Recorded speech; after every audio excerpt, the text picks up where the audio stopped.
Hello everyone, ఈ వీడియోలో కందిపప్పు పేనిరవ్వతో భక్షాలు ఎలా చేయాలో చూద్దాం. ఫస్ట్ టీ గ్లాస్ కందిపప్పుని 2-3 అవర్స్ ముందే నానబెట్టుకోవాలి. కొత్తగా భక్షాలు నేర్చుకునే వారి కోసం ఈ విధంగా మెజర్మెంట్తో చూపిస్తున్నాను. ఈ విధంగా నానబెట్టుకొని పక్కన పెట్టుకోవాలి కందిపప్పుని నానే వరకు. ఇంకెందుకు ఆలస్యం, ఆ లోపు మనం పిండిని రెడీ చేసుకుందాం. ఒక బౌల్ తీసుకొని అందులో టీ గ్లాస్ పేనిరవ్వని తీసుకోవాలి. ఇది అచ్చం చూడటానికి మన సన్న ఉప్మా రవ్వలాగే ఉంటుంది, కానీ ఇది అది కాదు. ఈ పేనిరవ్వ హైదరాబాద్ సూపర్ మార్కెట్లో ఎక్కడ అడిగినా అవైలబుల్ ఉండదు. ఇది కేవలం పాలమూరు రాయలసీమ ప్లేసెస్లోనే ఎక్కువ స్పెషల్ ఇది పేనిరవ్వతో భక్ష్యాలు. ఇక్కడ నేను 1 గ్లాస్ పేనిరవ్వకి 2 గ్లాసెస్ మైదా యాడ్ చేస్తున్నాను. మైదా యూజ్ చేయని వారు గోధుమ పిండి, పూరి పిండి కూడా యూజ్ చేసుకోవచ్చు. కాకపోతే మైదాతో చేసుకున్నంత పతలాగా రావు, కొంచెం లావు వస్తాయి భక్ష్యాలు. పేనిరవ్వతో మైదా పిండి బాగా మిక్స్ అయ్యే వరకు కలుపుకున్న తర్వాత వాటర్ యాడ్ చేసుకోవాలి. ఈ విధంగా చపాతీ పిండి కన్సిస్టెన్సీలో కాకుండా కొంచెం వాటర్ ఎక్కువనే కలుపుకోవాలి, లూజ్గా కలుపుకోవాలి ఈ పిండిని. భక్ష్యాలు సరిగ్గా వస్తున్నాయా లేదా అనేది పిండిని కలపడంతోనే ఆధారపడి ఉంటుంది. దీనికోసం కొంచెం ఆయిల్ ఎక్కువనే పడుతుంది.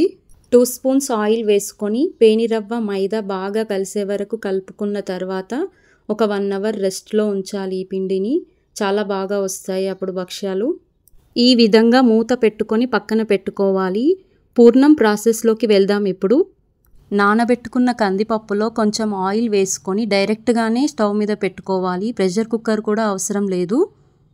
మరీ మెత్తగా పప్పులాగా కాకుండా కొంచెం పలుకు మీదనే ఉడికించుకోవాలి, వాటర్ వంపేసుకోవాలి. జనరల్గా భక్ష్యాలు అంటే శనగపప్పు ఎక్కువ యూజ్ చేస్తారు. ఇక్కడ శనగపప్పు తినని వారి కోసం ఈ కందిపప్పు యూజ్ చేస్తున్నాను. 1 గ్లాస్ కందిపప్పుకి 1 క్యూబ్ బెల్లం తీసుకోవాలి. పలుకులాగా ఉడికించుకున్న కందిపప్పులోకి కట్ చేసుకున్న బెల్లంని యాడ్ చేసుకోవాలి. స్టవ్ని సిమ్లో పెట్టుకొని జస్ట్ బెల్లం కరిగే వరకు మాత్రమే ఉడికించుకోవాలి. వాటర్ యాడ్ చేయాల్సిన అవసరం లేదు, బెల్లం మెల్ట్ అయిపోతుంది కదా, లిక్విడ్ లాగా ఫామ్ అవుతుంది. ఇలా బెల్లం కరిగే వరకు కలుపుతూ ఉండాలి సిమ్లో పెట్టుకొని స్టవ్ని. ఇక్కడ నేను కొంచెం సోంపుని, ఇలాచీని తీసుకుంటున్నాను. ఫ్లేవర్ చాలా బాగుంటుంది పూర్ణంలో. ఇక్కడ సోంపుని, ఇలాచీని గ్రైండ్ చేసుకొని పౌడర్ లాగా కూడా వేసుకోవచ్చు. ఎలాగో పూర్ణం గ్రైండ్ చేయాల్సిందే కాబట్టి నేను ఇలా డైరెక్ట్ వేసుకుంటున్నాను. చల్లారిన మిశ్రమాన్ని మిక్సీ జార్లోకి తీసుకోవాలి. ఈ విధంగా ఇలా గ్రైండ్ చేసుకున్న పూర్ణంని ఒక బౌల్లోకి తీసుకోవాలి. ఇప్పుడు పూర్ణం రెడీ అయిపోయింది. ఈ కన్సిస్టెన్సీలో పూర్ణంని గ్రైండ్ చేసుకోవాలి. 1 అవర్ రెస్ట్లో ఉంచిన పిండిని మూత తీసుకొని మళ్ళీ ఒకసారి కలుపుకోవాలి. స్మూత్ అయ్యే వరకు ఇలా కలుపుతూనే ఉండాలి.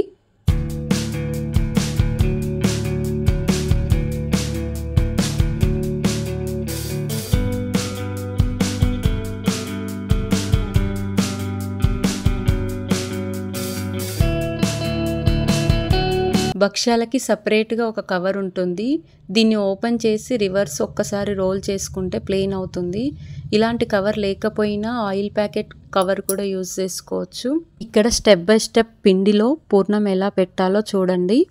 సింపుల్గా చెప్పాలంటే పూర్ణంని మధ్యలో పెట్టుకొని పిండిని చుట్టేయడమే, అంతే సింపుల్.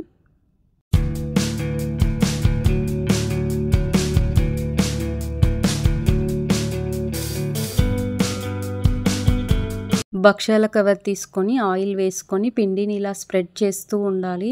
స్మూత్గా స్ప్రెడ్ అవుతుంది. సైజ్ ఎంత పెద్దగానైనా చేసుకోవచ్చు. పూర్ణం మొత్తం స్ప్రెడ్ అయ్యేలాగా ప్రెస్ చేసుకోవాలి. ఇప్పుడు పెనం పెట్టుకొని కొంచెం ఆయిల్ వేసుకోవాలి. డైరెక్ట్ భక్ష్యంని కవర్తోనే వేసుకోవాలి. ఇలాగా వీడియోలో చూస్తున్నారు కదా, మెల్లగా కొంచెం కొంచెం కిందికి అంటూ తీసుకోవాలి. ఇలా కొంచెం కాలిన తర్వాత నెయ్యి వేసుకోవాలి. భక్ష్యాలని బొబ్బట్లు అని కూడా అంటారు. ఇలా నేతితో చేసుకున్న బొబ్బట్ల రుచే వేరు కదా. భక్ష్యంని టర్న్ చేసుకొని మళ్ళీ కొంచెం నెయ్యి అప్లై చేసుకోవాలి. ఈ విధంగా భక్ష్యంని 2 వైపులా ఫ్రై చేసుకోవాలి. చూస్తున్నారు కదా, ఎంతో రుచికరమైన నోరూరించే భక్ష్యం రెడీ అయిపోయింది. ఇదే విధంగా మిగిలిన భక్ష్యాలన్నిటినీ చేసుకోవాలి. కవర్ని ఫాస్ట్గా తీసేయాలి భక్ష్యం నుండి. నేను తీసుకున్న క్వాంటిటీకి పూర్ణము పిండి కరెక్ట్గా సరిపోయాయి.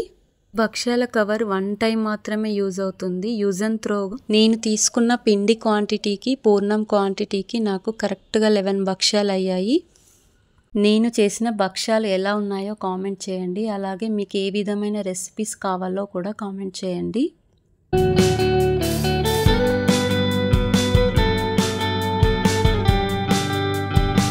భక్ష్యాలతో వంకాయ కర్రీ కాంబినేషన్ చాలా బాగుంటుంది. ఒకసారి ట్రై చేయండి. Thank you for watching.